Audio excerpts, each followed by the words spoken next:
In an interview in 2011, you said that a strong opposition is good for the PAP and for Singapore as well. And so having witnessed the change in the political landscape since the 2011 general election, do you think Singapore is now better off? Well, I think Singapore is better off because people are much more engaged now.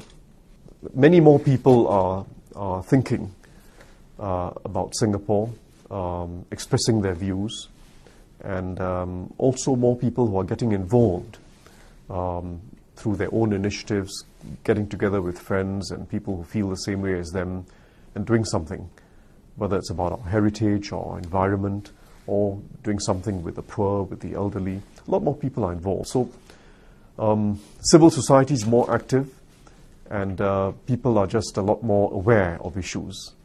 And I think that's been a positive. I think too that the PAP has changed and continues to change.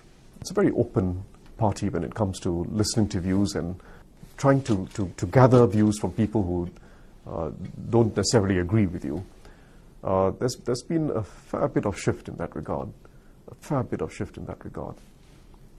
You can't just go with the whims of the day, but in deciding on our basic policy objectives and our preferences for the long term, we've got to listen to people, but also involve them in the thinking process.